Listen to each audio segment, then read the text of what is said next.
What's going on, y'all?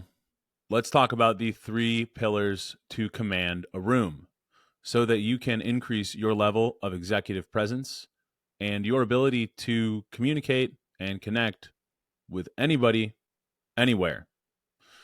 All right. The three pillars are your aura, your body, and your voice. Now, the first thing that you've got to understand about commanding a room, and this ties directly into, lays the foundation of the aura, is that commanding a room is not the same thing as being the life of the party. When we think about somebody who commands a room, oftentimes the first thing that we think of is somebody who is just telling jokes and has everybody in stitches and everyone is talking to them and gathered around them. But what if that wasn't the case? Like, what would that free you of if you didn't have that pressure on yourself, thinking about how you're being, how commanding of this room you are? What if commanding a room was just about your ability to be all right with yourself? What do you think? First part of being all right with yourself is freeing yourself of the need to impress other people, because you are impressed with or proud of yourself. The next thing that's important to understand about freeing yourself of this need and about being all right on your own is that when you approach people, you approach with a desire to connect instead of a need to be validated. Now, I'm a big fan of linchpin solutions. I like to look for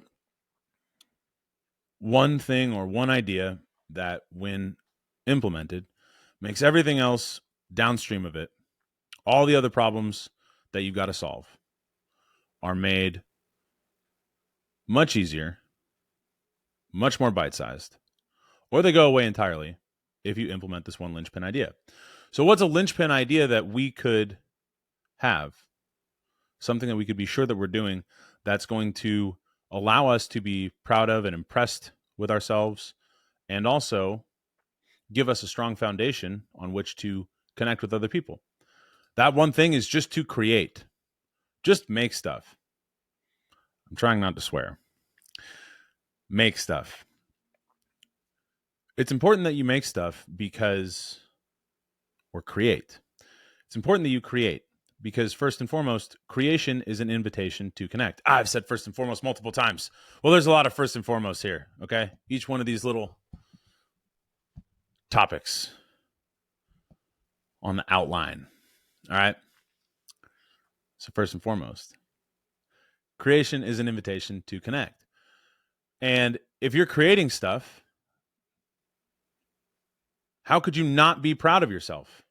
How could you not be impressed just by the very fact that you have overcome resistance? Resistance with a capital R. Shout out Stephen Pressfield.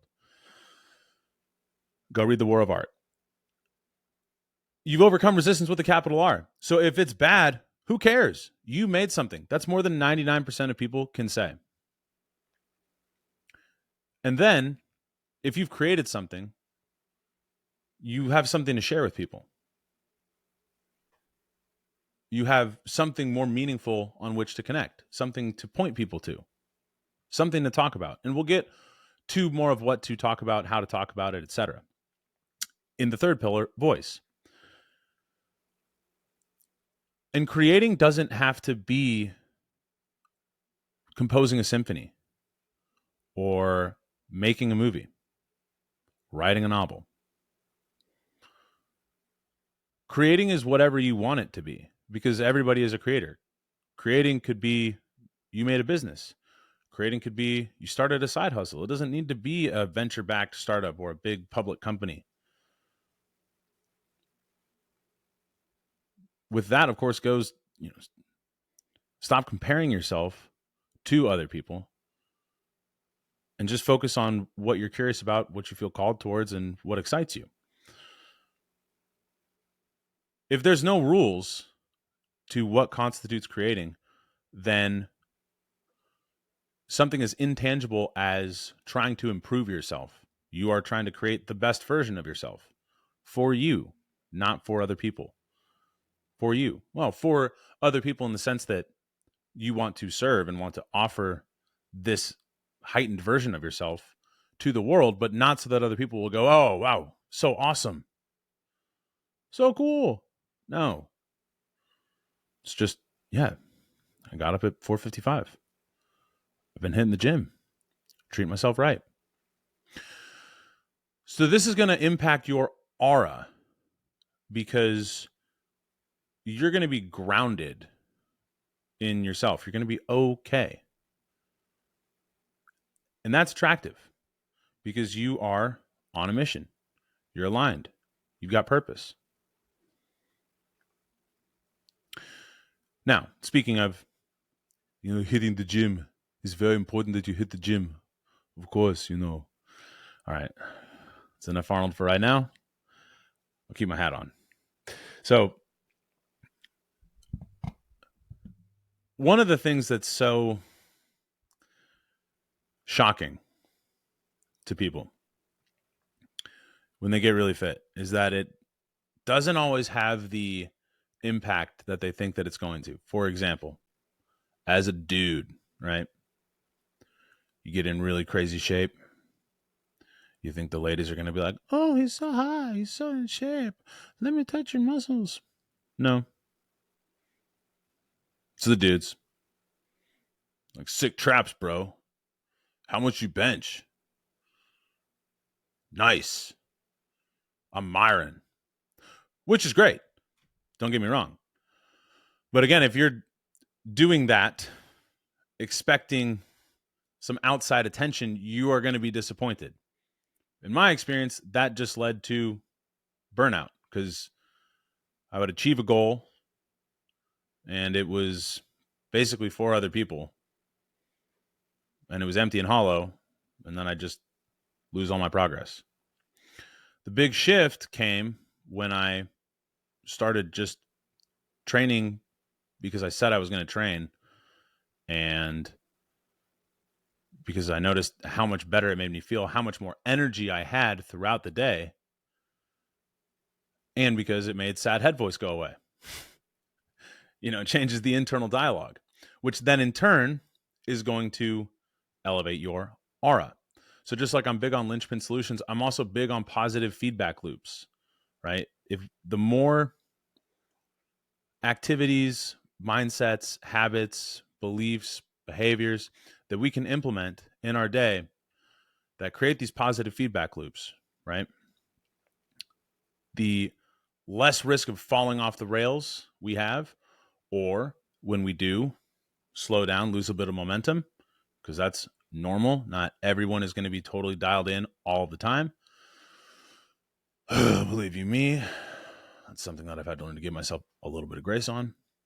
But the more these positive feedback loops that you have in place, the more these guardrails that you have in place, the quicker you are going to be able to get back on track when you lose momentum or fall off.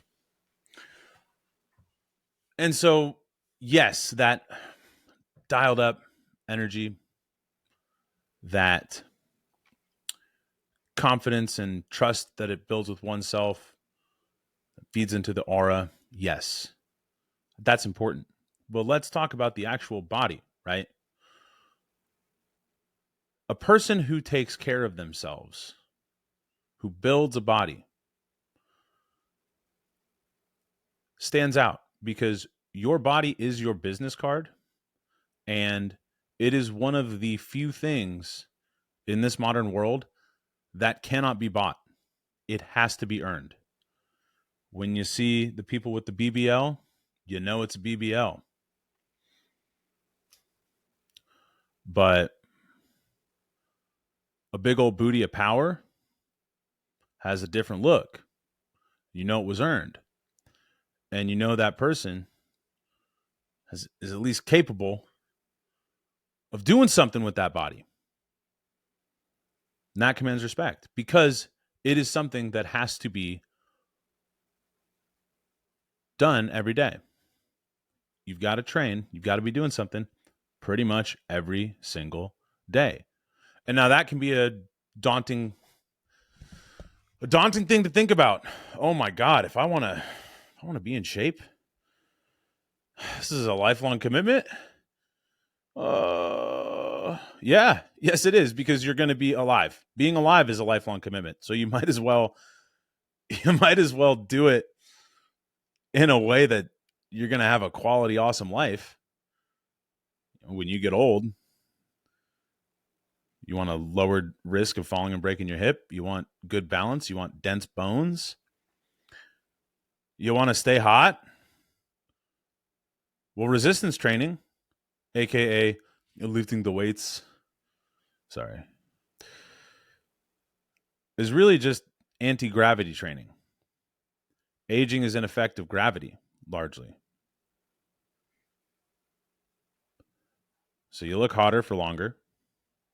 You're more functional. You have more agency. As that famous study goes, strong people are harder to kill and more useful in general. Well, the first part is the study, and the second part is Mark Ripto. But then you walk in the room and people go, that person is jacked, or that person looks awesome in those clothes, because they're training, because they treat their body with respect. And they can't buy that. Now, speaking of the clothes, that's part of the body. You want to command a room? Look sharp. And don't look sharp in somebody else's style. Look sharp in your style. Again, positive feedback loop. You train, you feel good because you look good, because you did what you say you're going to do, because you got energy. You fit nicely in clothes. Pretty much all clothes look awesome on you. So you wear whatever you want, like rings, like this hat. You don't need to impress anybody. Aura is elevated. Wham, bam. Thank you, ma'am. You don't want to walk in wearing a big old baggy suit that you got off the rack. It's not a good look. You don't want to walk in looking deliberately disheveled. No. Take pride and do it for yourself, not for somebody else. Because when you treat yourself with care, elevates your aura. There's a reason that we started with the aura. We can liken a whole lot to intergender dynamics. Trying to get laid. One of the things that's mystifying for dudes, me, or that used to be mystifying for me. So I'd be like, I'll bet she rejected me because I don't look like I just came to life off the pages of a superhero comic book as the superhero. I need to go get dumb jacked. And I did. I did go get dumb jacked. But then if you really stop to think about it, it's like, is that true? Or is that just a story that you're telling yourself? Now, mine is, for me at least, heavily based in growing up fat and cataclysmic levels of body dysmorphia. But overall, it's like, no, dude, like, it's not it at all. That's why there's people who do not look like they just hopped off the pages of a comic book with the woman of your dreams. It's about the aura. It's about how good you are with yourself. And at least in my early study of how to talk to more women, what I learned was that if you just talk to more people like they're people, you win. Just talk to all the dudes too. And don't talk to the women with this air of, I'm trying to ask you out. I'm trying to ask out every single person, every single woman that I see. Because they can pick up on that. Because your aura is off. But if you just go up to somebody and you're like, dude, I love those shoes. Those are sick. Where'd you get those? Well, bro, That's not my style, but I love your style, dude. This is dope.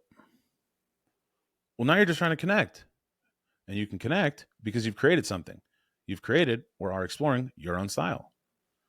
And then when you look, this happens to me all the time. I wear this hat around. And you know what sucks is I'll see somebody with something dope on and I'll want to go up to them and say something. And then I forget that I don't have my hat. So then my compliment like loses power. I lose my credibility to be like, you got style. I'm part of the club.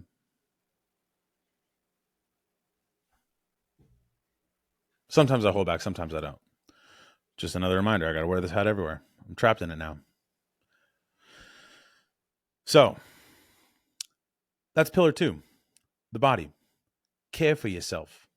Look good for you, not for somebody else. Feels good. And then before I forget, that means you're not hiding.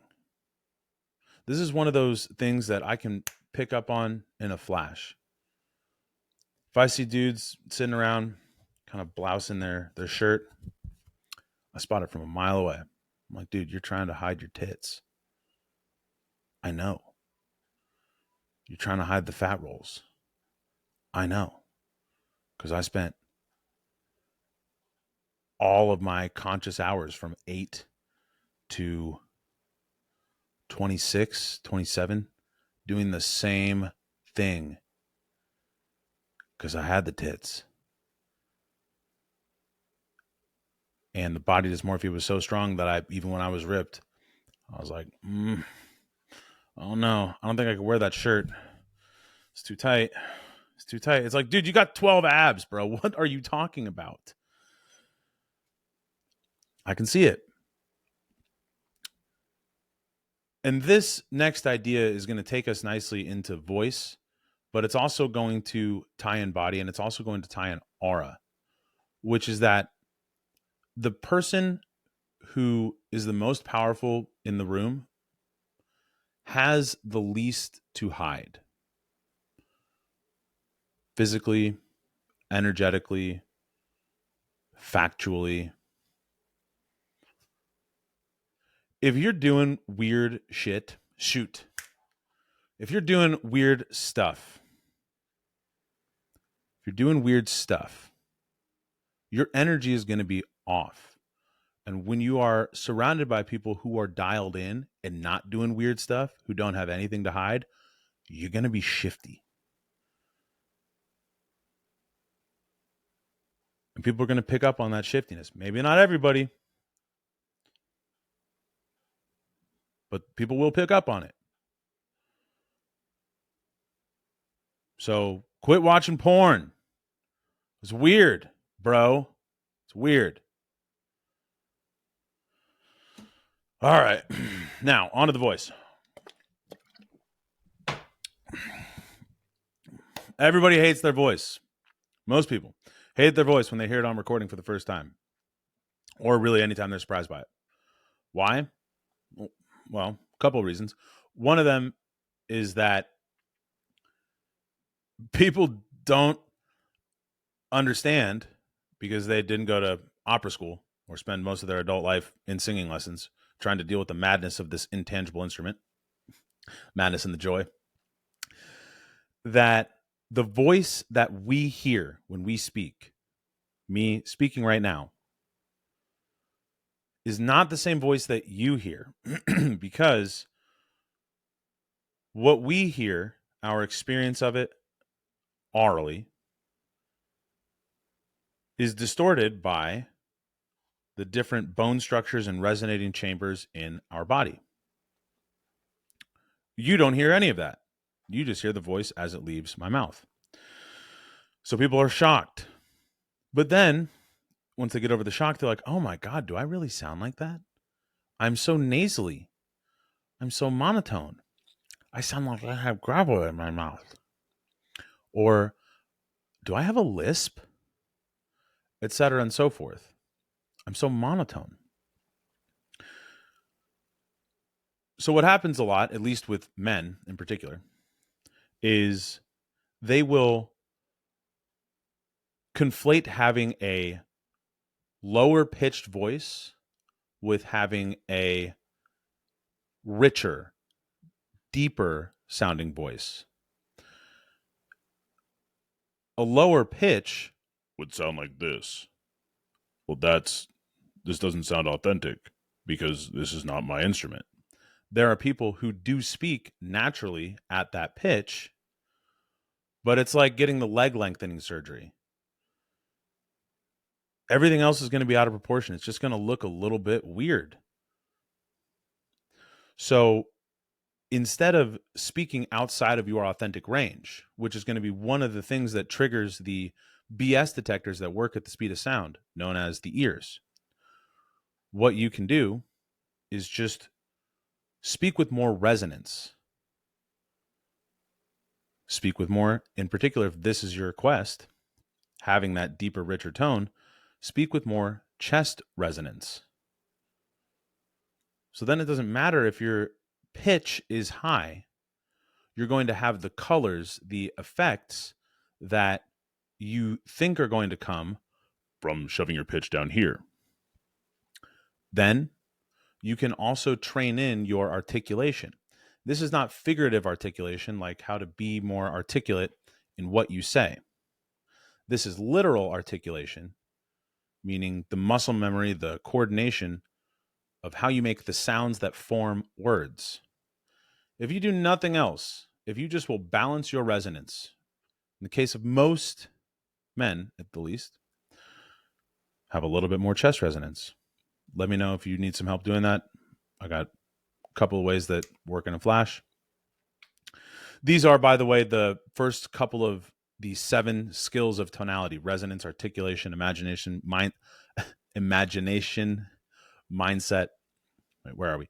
Resonance, articulation, imagination, mindset, intention, subtext, and stakes.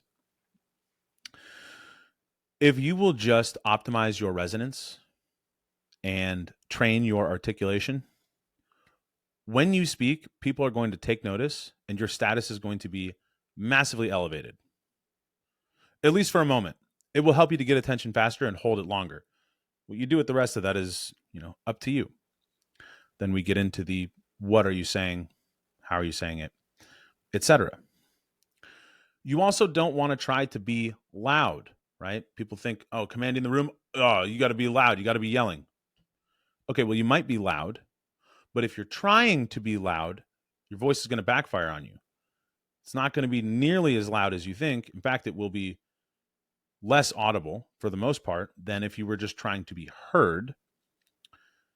And it's also going to have less color, less flexibility, less ability to express when you're being spontaneous, which is the goal of all of this. Because excellent communication, especially just with the use of the voice, comes down more often than not to unlearning what's unnatural. Every human being is born a communicator and a creator, but over time, through different influences, this gets squashed out of us. This gets squeezed down and repressed. So this great big thing of power and possibility and potential into nothing, into scared, into small, into trying to hide, into quiet, into fear. So a lot of times you don't even need to train these 7 skills. You just need to write a different story about your right to speak up, your right to be heard, your right to be and to feel safe and secure, comfortable. You got to identify these stories, these triggers that make you feel that way in a moment, rewrite them.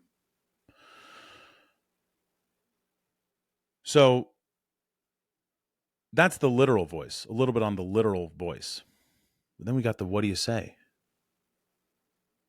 Well, you got 2 ears and 1 mouth, so act accordingly. That would be step 1. asking people about themselves is great because everybody loves to talk about themselves. So if you just do that, you can get a pretty far way. Now, one of the problems with this is that a lot of times when people are working on building communication skills, I know this happened to me, you spend a lot of time trying to think, oh, well, what's going to impress somebody? What question could I ask that they're going to be so impressed with? Or how could I say something really funny? The problem with this, it's really understandable. The problem with this is that this takes you out of the present moment. Then you're in your head thinking about that stuff instead of listening to understand. So if instead you will just ask what's obvious, ask the obvious question, make the obvious observation, it's going to be either funnier or that profound thing or both, but it's also going to come from a place of desiring to connect and not from that neediness. And we're all the way back to the beginning, to the aura. See what I mean? Positive feedback loops. So one of my favorite couple of questions to ask, right, is just what's that look like? Or why that? Or what next? What then? Why is that important?